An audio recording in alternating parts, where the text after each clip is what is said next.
Bismillahirrahmanirrahim. Assalamualaikum warahmatullahi wabarakatuh. Selamat datang di perkuliahan farmakoekonomi.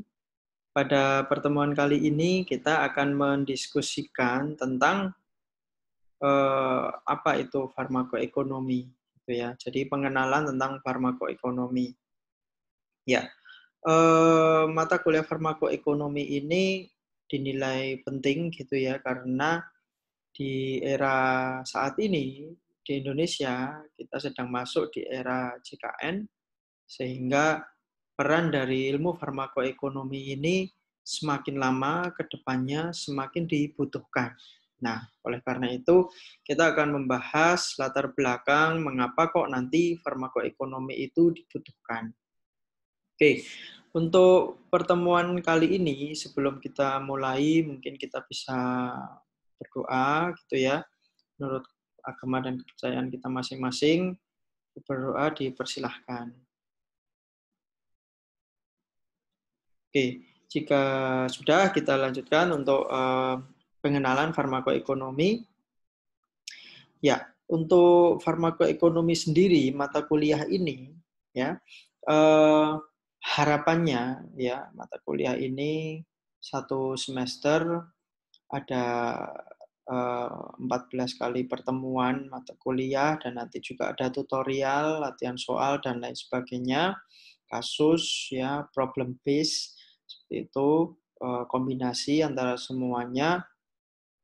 Ini nilai bobotnya 1 SKS. Nah, di mata kuliah ini kita harapkan nanti mahasiswa atau peserta ketika sudah menjalani seluruh proses dari perkuliahan farmakoekonomi ini akan mempunyai beberapa kompetensi ya. Antara lain beberapa capaian pembelajaran yang diharapkan nanti akan bisa dikuasai oleh mahasiswa. Antara lain yang pertama adalah mahasiswa mampu menganalisis dan menetapkan masalah kesehatan ya, khususnya yang terkait dengan penggunaan obat pasien dengan mempertimbangkan kebutuhan, pedoman terapi, biaya, dan ketentuan regulasi.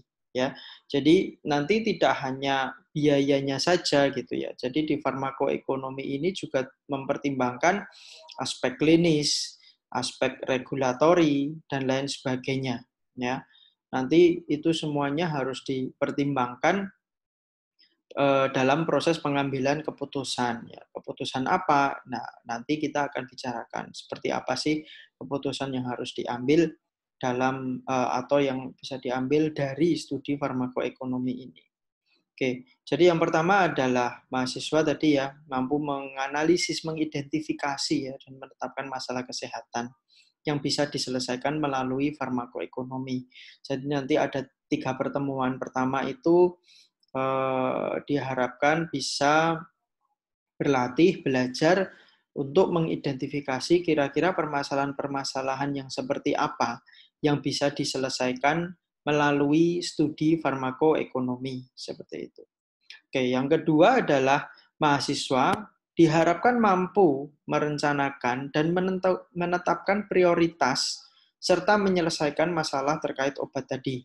Jadi ketika pada 3 pertemuan pertama adalah mahasiswa diharapkan untuk bisa mengidentifikasi, yang kedua dari beberapa masalah yang ditemukan itu diharapkan mahasiswa bisa menentukan skala prioritasnya, mana dulu yang harus diselesaikan dan apa alasannya. Nah, di situ logika Anda akan di-challenge gitu ya, akan dilatih mana nih yang harus diutamakan ya, karena tidak bisa gitu ya dalam suatu negara atau dalam suatu company, dalam suatu rumah sakit gitu ya, menyelesaikan semua masalah dalam satu waktu. Pasti harus ada skala prioritas, mana dulu yang harus diselesaikan. Nah, nanti alasan-alasan kenapa kok masalah tersebut diprioritaskan itu yang harapannya nanti bisa dilatih oleh semua mahasiswa yang mengikuti perkuliahan ini. Oke. Kemudian yang selanjutnya pada pertemuan ke-6 dan ke-7 itu kita akan membahas tentang keterkaitan farmakoekonomi dengan pengembangan obat. Ya. Jadi peran farmakoekonomi itu di mana gitu ya. Jadi tadi kita akan banyak bicara tentang masalah dulu karena itu core-nya gitu ya. Kemudian setelah itu farmakoekonomi ini bisa ngapain gitu.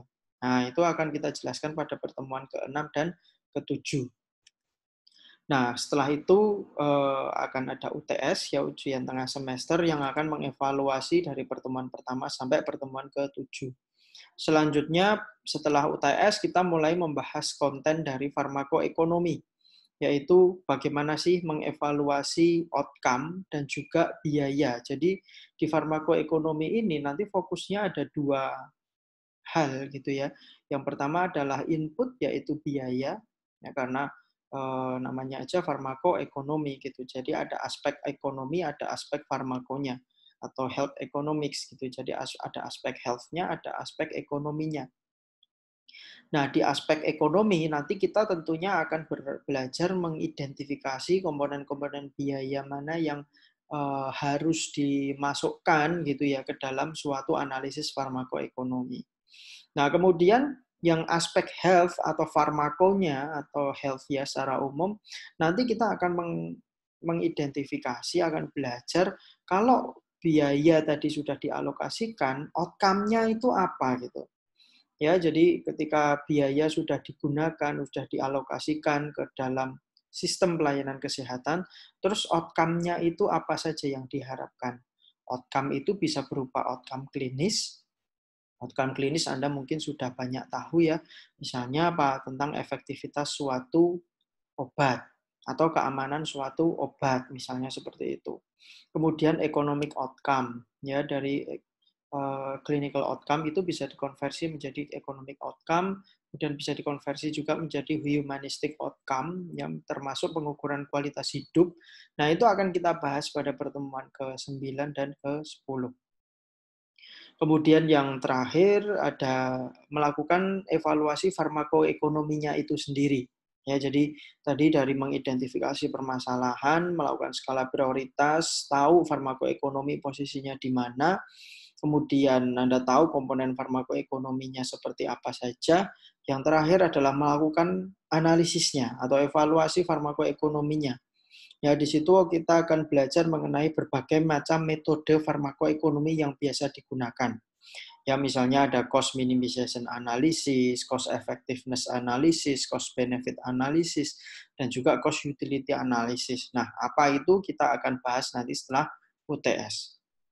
Nah, selain itu juga kita akan berusaha atau berlatih bagaimana memutuskannya. Nah, jadi setelah melakukan analisis, perhitungan, seperti itu. Kemudian dari data, hasil analisis yang sudah kita lakukan, yang sudah kita kumpulkan, yang sudah kita kerjakan, itu bagaimana sih kita caranya memutuskan. Nah, disitulah peran dari seorang health economics ya. Jadi seperti saya itu disebutnya health economics gitu karena fokusnya di farmakoekonomi dan ekonomi kesehatan.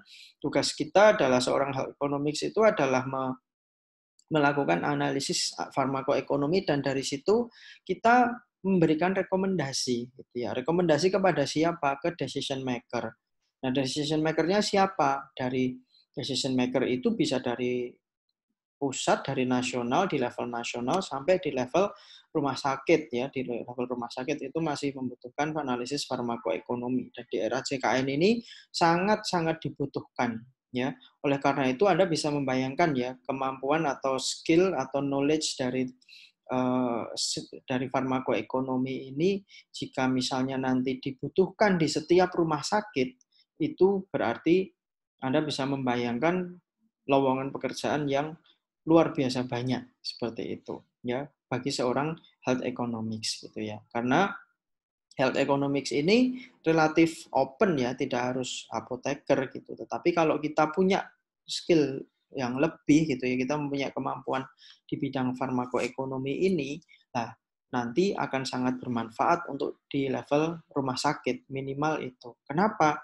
Karena sekarang di akreditasi rumah sakit itu ada aktivitas health technology assessment yang salah satunya adalah implementasi studi farmakoekonomi ini di level rumah sakit. Nah, artinya orang-orang yang punya kemampuan analisis farmakoekonomi itu dibutuhkan di dalam akreditasi rumah sakit. Dan logikanya semua rumah sakit kan pasti ingin terakreditasi dengan baik. Nah, oleh karena itu untuk bisa baik pastinya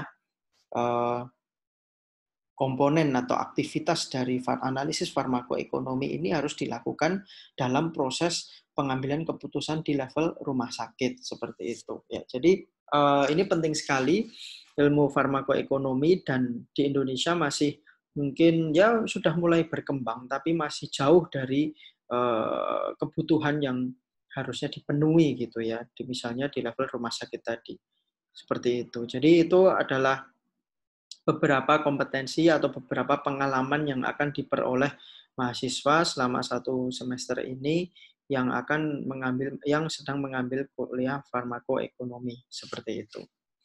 Oke, untuk selanjutnya ya tadi sudah kita bicarakan, sudah saya sampaikan mengenai kompetensi apa atau capaian pembelajaran apa yang diharapkan Anda kuasai dalam 1 semester ini. Otomatis itu nanti akan berimplikasi dengan pertanyaan di ujian ya. Nah, di ujian nanti kan juga akan menanyakan ya tentang hal-hal ini seperti itu. Jadi tidak bisa keluar dari topik yang ini. Jadi tenang saja. Kalau Anda menguasai setiap prosesnya, insya Allah nanti bisa memberikan hasil yang terbaik. Seperti itu. Oke, kita lihat. Untuk referensinya, sebetulnya referensi utamanya itu kalau saya pegangannya ya Method for the Economic Evaluation of Healthcare Programs ini. Ini merupakan buku karangan Profesor Michael F. Drummond gitu ya, dari University of York, dan juga kolega-koleganya di sana, ada Mark Schulberg, Carl Clarkson, dan mereka itu dari York, University of York itu merupakan salah satu universitas yang menjadi rujukan dunia gitu dalam bidang farmakoekonomi. Ya, buku-bukunya, paper-papernya yang dipublikasikan di jurnal ilmiah internasional itu banyak sekali dirujuk. Karena apa? Teori-teori yang mereka hasilkan itu banyak digunakan oleh orang-orang di seluruh dunia. Seperti itu. Nah, untuk referensi dalam bahasa Indonesia itu saya sudah membuat buku ya yang berjudul Farmakoekonomi Modeling. Untuk materi di perkuliahan ini itu bisa dipelajari di bab 1, di situ membahas tentang pengenalan farmakoekonomi, ini yang akan kita bahas selama 1 semester ini. Nah, kalau farmakoekonomi modeling itu apa? Nah, itu nanti merupakan mata kuliah lanjutan yang akan dipelajari di level S2, S2 Farmasi di UMP ini juga. Itu tentang penggunaan model dalam melakukan analisis farmakoekonomi. Nah, di situ buku ini membahas detail teknisnya, step by step-nya seperti apa. Di situ Anda bisa belajar untuk membuat model dan memberikan rekomendasi kebijakan ke siapapun, seperti itu.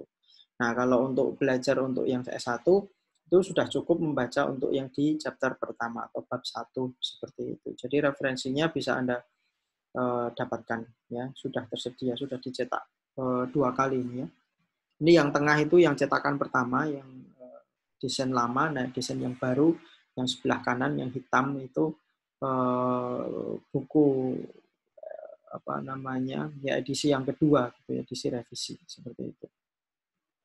Oke, kita sekarang masuk mengenai pentingnya farmakoekonomi, ya. Karena apa? Ya, kenapa? Karena di Indonesia ini kita masuk di era Universal Health Coverage atau jaminan, kalau di Indonesia namanya Jaminan Kesehatan Nasional atau JKN.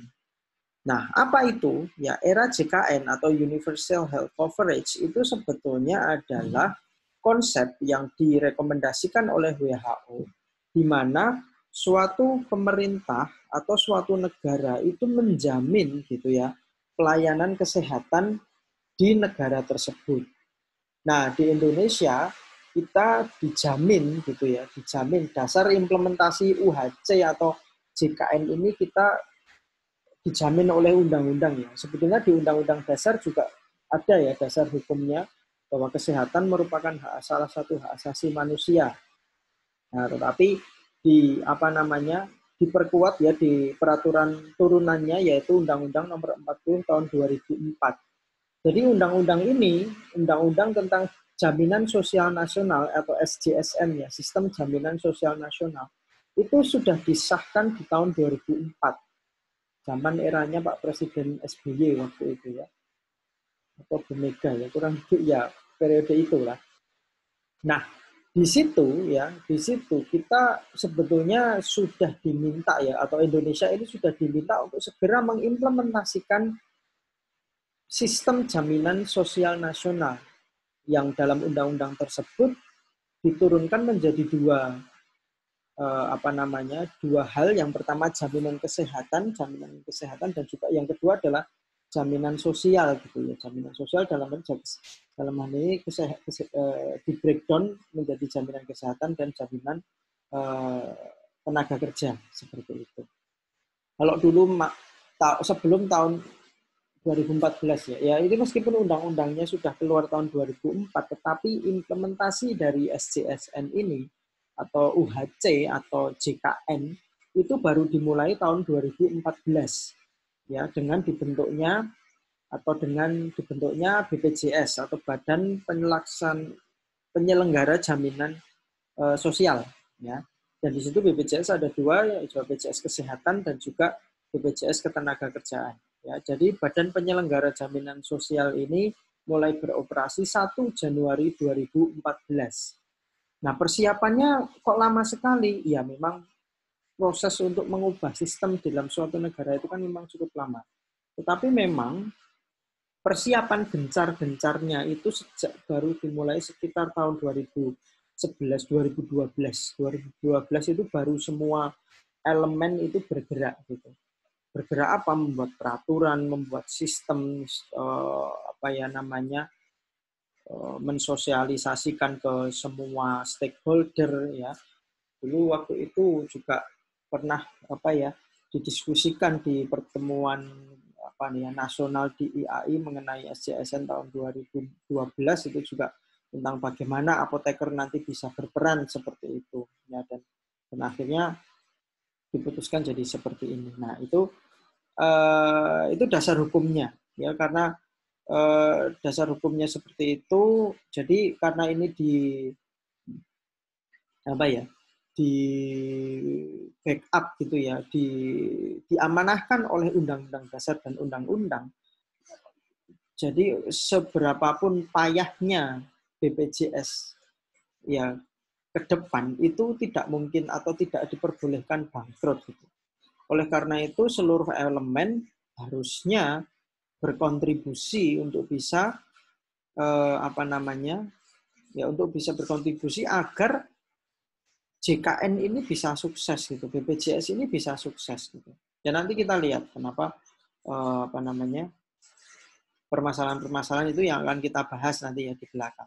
Nah, ini kita sedang membahas tentang latar belakangnya. Nah, dengan adanya era JKN ini atau era Universal Health Coverage ini, ada beberapa perubahan yang fundamental yang terjadi di Indonesia. Ya, antara lain seperti ini. Yang pertama adalah sistem referral. Ya, kalau zaman dulu sebelum JKN itu sebelah kiri kan ada piramida, ya, piramida tentang pelayanan kesehatan. Ya, yang kanan juga piramida pelayanan kesehatan. Ada 3 level di situ. Yang pertama adalah pelayanan primer. Di situ adalah klinik pertama, ya klinik ya. Klinik, kemudian puskesmas dan lain sebagainya. Ya, itu termasuk pelayanan primer. Ya, kemudian yang kedua adalah sekunder. Sekunder itu rumah sakit RSU gitu ya, RSU tipe C, ya D, C. Ya. Kemudian yang tersier itu rumah sakit rujukan, ya rujukan subspesialis ya, yang rumah sakit tipe B maupun tipe A seperti itu. Di era sekarang apa berubah? Tidak. Kalau jenis pelayanan kesehatannya tetap gitu. Cuman sistem pelayanannya yang berbeda. Ya. Kalau zaman dulu gitu ya, zaman dulu sebelum era JKN, orang itu bisa saja pergi langsung ke manapun mereka suka untuk mendapatkan pelayanan kesehatan. Kalau orang miskin, ya mereka harus mungkin karena uangnya terbatas, mereka perginya ke puskesmas. Kalau orang yang agak mampu, mungkin ke rumah sakit, klinik tipe C atau rumah sakit tipe C dan seterusnya. Tapi kalau misalnya ya ke rumah sakit juga ketemu dengan dokter spesialis gitu ya. Tapi kalau misalnya orang yang sangat mampu gitu ya, mereka mesti langsung ke rumah sakit yang rujukan nasional.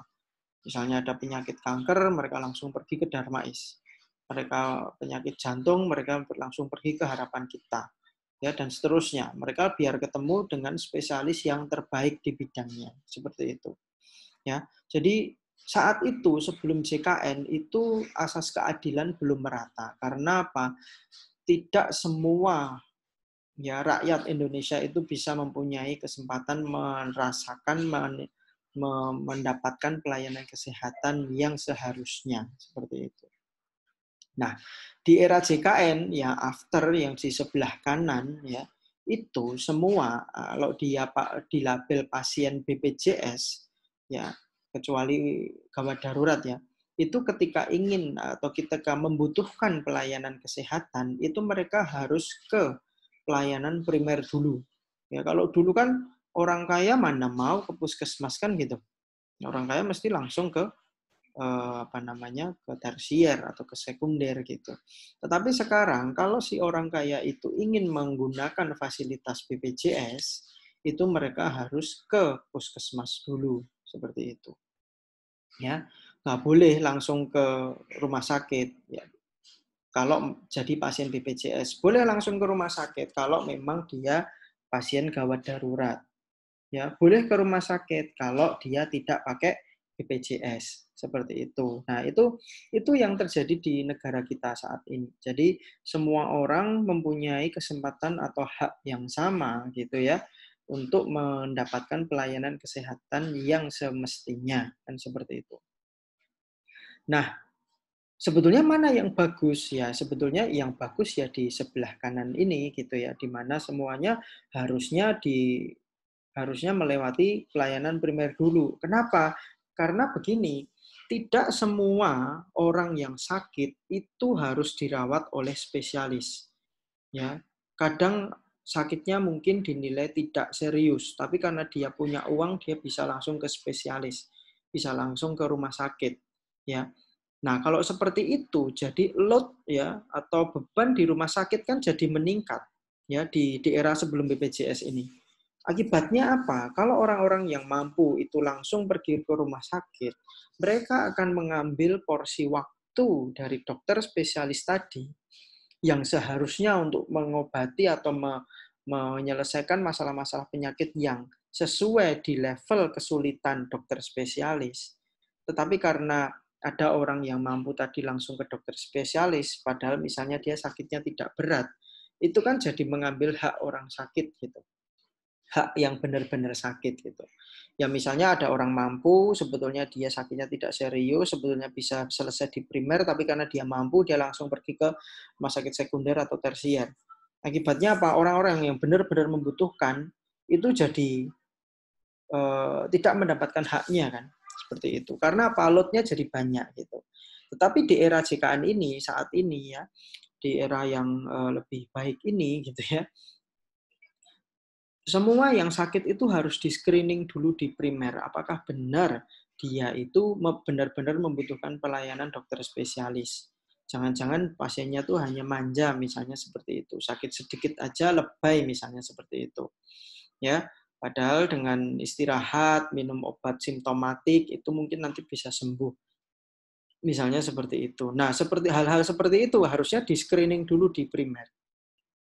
Ya, ketika di primer dokter umum di klinik atau dokter umum di puskesmas itu memang menilai bahwa pasien atau kasus yang dihadapi pasien yang dimiliki pasien tersebut di luar kompetensinya, baru mereka merefer pasien tersebut ke rumah sakit. Ya, bisa ke rumah sakit sekunder maupun bisa ke tersier, tergantung tingkat kesulitannya, tergantung keparahannya. Seperti itu. Nah, hal ini kan memberikan dampak positif ya. Dampak positifnya apa? Jadi orang yang pergi ke rumah sakit itu memang benar-benar dia tuh butuh jasa spesialis gitu. Jasa dokter spesialis. Ya, jadi apa? Load di rumah sakit jadi lebih rendah, lebih jadi turun, tapi terarah gitu, tapi efisien gitu ya, efektif gitu. Jadi memang sesuai yang datang ke rumah sakit yang memang benar-benar yang parah misalnya seperti itu. Nah itu yang apa namanya baiknya, yang bagusnya ya, bagusnya di era JKN ini. Dan di negara-negara maju yang lain juga seperti itu ya, seperti pengalaman saya di Belanda juga kalau sakit mesti harus pergi ke klinik dulu gitu ya. Klinik di sekitar kita seperti itu. Jadi jaraknya dekat seperti itu. Kemudian kalau memang parah baru dirujuk ke rumah sakit. Kalau kita sampai ke rumah sakit berarti bayar sendiri, tidak ditanggung asuransi. Yang mana namanya pelayanan kesehatan itu mahalnya luar biasa ya. Di Indonesia saja yang relatif murah gitu ya.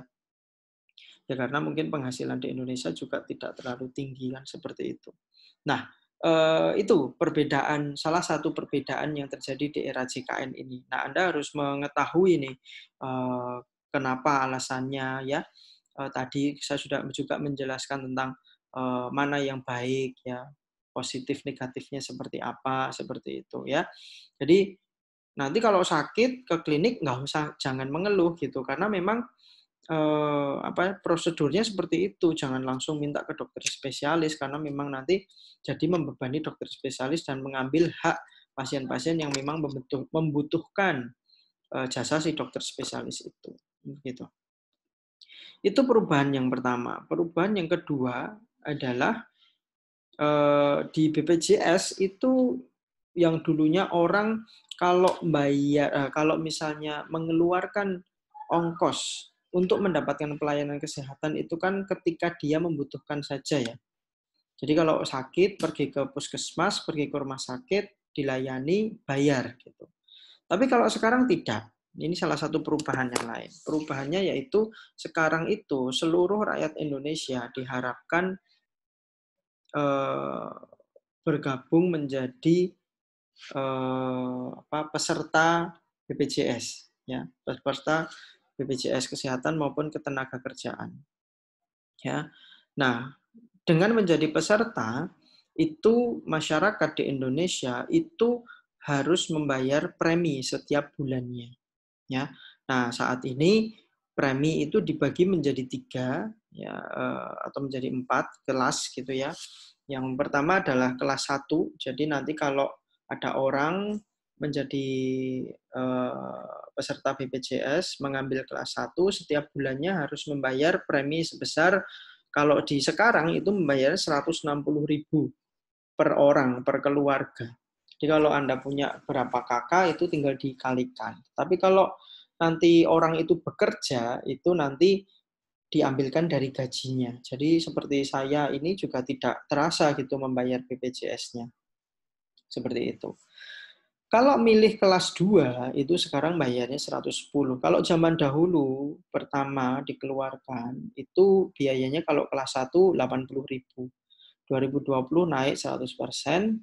Kemudian kelas 2 juga sama, naik 100% dari 51 malah lebih nih ya, menjadi 110.000 per bulannya per orang. Kemudian untuk yang kelas 3, jadi kalau nanti sakit mendapatkan pelayanannya juga di kelas 3 seperti itu. Itu kalau zaman dulu awal-awal bayarnya per bulan per orangnya 25.500, sekarang 42.000. Nah, kalau misalnya nggak mampu gimana? Ya kalau nggak mampu nggak bayar, orang namanya nggak mampu. Kalau dulu kan ada yang namanya Jamkesmas ya, Jaminan Kesehatan Masyarakat itu adalah asuransi kesehatan untuk orang-orang yang tidak mampu. Nah, sekarang juga masih ada, pemerintah masih menjamin kesehatan orang-orang di Indonesia, baik yang mampu maupun tidak mampu. Yang tidak mampu dijamin pemerintah yang membayar preminya ke BPJS ya, tetap bayar. Cuman yang bayar pemerintah. Jadi misalnya jadi orang yang tidak mampu, memang benar-benar tidak mampu, memenuhi kriteria tidak mampu, bisa tidak perlu membayar BPJS setiap bulannya seperti itu. Nanti kalau sakit membutuhkan pelayanan kesehatan, datang ke rumah sakit, ke puskesmas dan seterusnya dapat obat gratis. Seperti itu. Ya, jadi ini perubahan yang kedua. Yang tadi kan sistem referral, yang kedua sekarang masyarakat harus membayar bulanan ya. Kalau ingin jadi peserta BPJS kayak gitu. Nah, ini berat apa tidak gitu ya? Ya relatif ya berat atau tidak ya, karena kalau kita melihat proporsi gitu ya, pengalaman saya di Belanda itu kalau misalnya saya mendapat gaji bulanan misalnya 1.000, kalau orang umum lah 1.600 euro misalnya seperti itu, dan saya harus membayar per orangnya itu 100 euro, artinya kan 1/16 ya, 1/16 itu ya lumayan besar gitu. Kalau berdua dengan istri itu jadi 200 euro, jadi 200 ya, 200 per 1.600 penghasilannya kan seperti itu.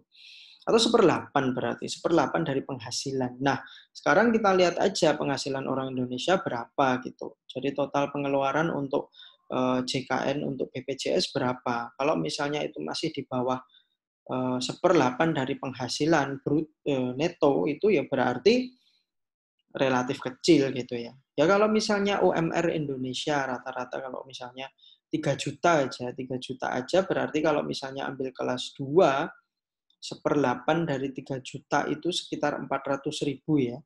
400.000 untuk kelas 2, misalnya 4 orang ya dewasa dan 2 anak, itu bayarnya 440 ya, 1/8 ya sama kayak gitu.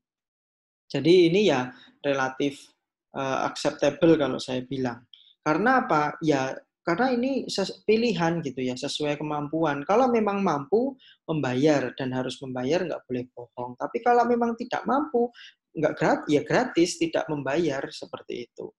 Nah, yang membedakan gitu ya, kalau waktu saya di Belanda itu yang membayar yang dewasa saja. Nah, kalau di Indonesia enggak, dari kecil sudah membayar. Kalau di Belanda itu yang membayar yang di atas 18 tahun. Jadi waktu itu saya 4 orang, bayarnya cuma 2. Anak itu sampai 18 tahun itu gratis, tidak bayar premium, tidak bayar premi, dan juga gratis mendapatkan pelayanan kesehatan apapun. Ya, jadi termasuk gigi dan lain sebagainya. Nah, kalau di luar negeri itu yang basic, jadi ada kelas-kelasnya. Kalau kita bayar yang basic, yang sekitar 100 euro tadi, nggak ada pelayanan gigi. Kalau di Indonesia ini kan komplit ya. Komplit dari pelayanan gigi, kacamata, ya, pelayanan kesehatan sampai yang kronis, cuci darah pun semuanya gratis. Jadi kalau menurut saya, sistem di Indonesia ini sangat memanjakan pasien, sangat memanjakan rakyat Indonesia. Jadi alangkah baiknya kalau kita berkontribusi dalam membayar premium tadi, seperti itu. Ya. Nah, itu sedikit benchmark ya dari sini dan pengalaman di Belanda dan plus minusnya seperti itu. Oke, itu adalah tentang preminya. Terus, nah, ada perubahan juga dari pendapatan rumah sakit karena tadi, nggak hanya rumah sakit, tapi fasilitas pelayanan kesehatan, klinik, puskesmas, rumah sakit, dan seterusnya. Ada perbedaan cara mereka mendapatkan penghasilan. Kalau misalnya zaman dulu gitu ya, semuanya kan dari pasien datang mendapatkan pelayanan, membayar gitu. Tapi kalau sekarang tidak, karena semua bayarannya itu sudah diberikan ke BPJS. Nah, artinya yang membayar vaskes ya, baik di primer maupun sekunder tersier itu yang bayar semuanya BPJS gitu. Yang atur pembayarannya BPJS ya. Nah, ini menjadi salah satu permasalahan juga gitu ya. Seperti tadi sebetulnya kayak yang adanya kelas pembayaran dan pelayanan itu juga masih belum sepenuhnya sesuai dengan amanat undang-undang ya, karena yaitu harusnya nggak boleh ada kelas gitu ya, karena kayak di luar negeri itu kita nggak ada kelas, rumah sakit ya satu kelas gitu ya, semua sakit bangsalnya sama gitu ya, cuman memang semuanya nyaman gitu. Kalau di Indonesia kan masih ada pengkelasan ya, misalnya yang VIP ya, kamarnya sendiri, isi 1 orang, ada AC-nya, TV, kulkas, dan lain sebagainya. Kelas 1 mungkin ya sendiri juga, mungkin ada fasilitas yang berkurang. 2 mungkin sekamar isi 2. Kelas 3 itu yang kadang seperti bangsal ya, bisa isi banyak, kalau di RSUD sampai 8 dan seterusnya. Nah, itu masih belum sesuai dengan amanat undang-undang. Nah, harapannya ke depannya nanti pengkelasan itu bisa dihilangkan. Nah, ini kembali ke sini yang tentang pembayaran. Bagaimana rumah sakit atau puskesmas itu mendapatkan uang atau mendapatkan penghasilan. Kalau zaman dulu dari pasien, kalau sekarang enggak. Primer, vaskes primer, puskesmas dan klinik, mereka itu mendapatkan yang namanya kapitasi. Ya, kapitasi. Kapitasi itu apa? Kapitasi itu adalah uang yang diberikan oleh BPJS kepada puskesmas atau klinik yang mana perhitungannya adalah sebesar jumlah masyarakat yang menjadi tanggung jawab mereka. Ya, misalnya contohnya kita di UMP ini kan ada klinik UMP nih. Nah, klinik UMP itu berapa orang sih yang menjadi tanggung jawab mereka? Gitu ya. Misalnya tanggung jawab mereka ada 25.000 orang misalnya kayak gitu. Tapi kan nggak semuanya sakit ya. Jadi coverage dari atau misalnya nggak jangan banyak-banyak misalnya 8.000 orang misalnya kayak gitu ya klinik itu. Ya misalnya coveragenya dalam penduduk di kecamatan atau di desa sini ya sekitar sini misalnya kayak gitu. Nah itu coveragenya 8.000. Nah nanti setiap bulannya klinik itu akan mendapatkan kapitasi dari BPJS sebesar 8.000 coverage tadi dikali harga kapitasinya berapa.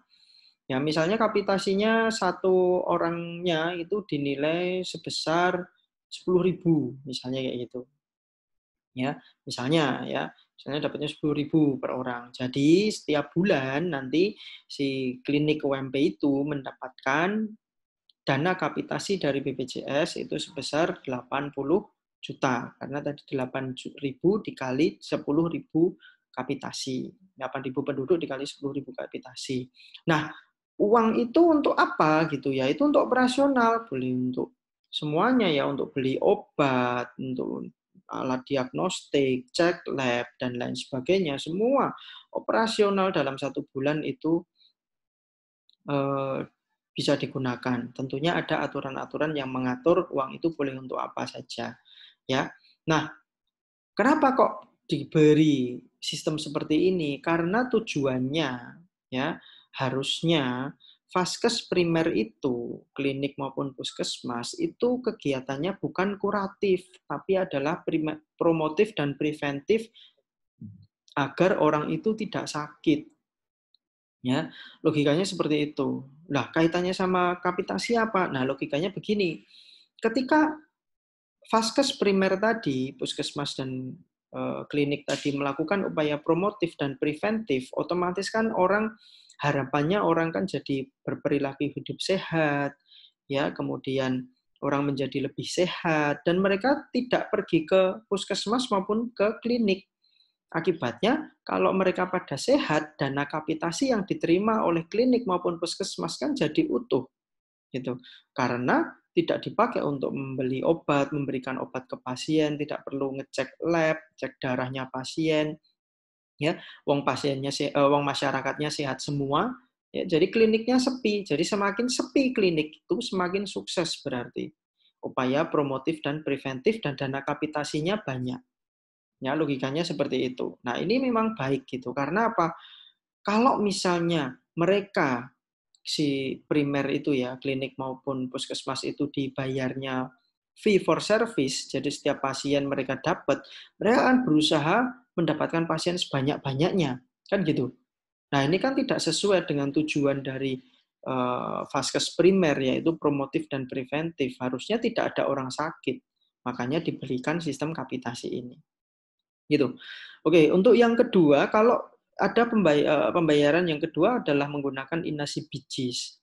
Ya, karena tadi diharapkan di primer itu sudah di-screening, di sekunder dan tersier itu benar-benar pasien yang benar-benar membutuhkan pelayanan kesehatan, mereka di-cover 100% itu fee for service ya, pakai pakai tarif gitu. Misalnya orang dengan diagnosis seperti ini dapat klaim maksimal.